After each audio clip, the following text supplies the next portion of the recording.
Hello there. So you want to know how you can simply go ahead and fix slow download speed on Microsoft Store. This is going to be the only video that you'll ever need to watch on the internet. So with that being said, let's just get straight into the video. First things first, all you need to do is simply go ahead and search for Microsoft Store right over here and just right click on it, click on app settings, and once you've done that, you're going to be on this page right over here.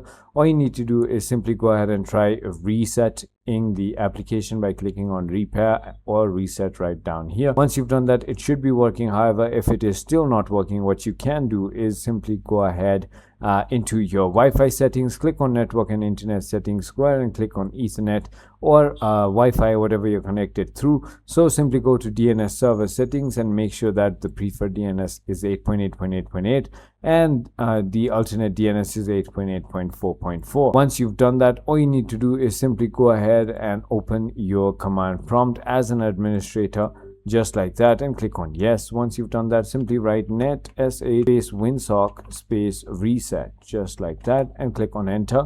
Now all you need to do is restart your computer and it should be working. I hope this video was helpful to you. If it was, hit that like button and I'll see you on the next one.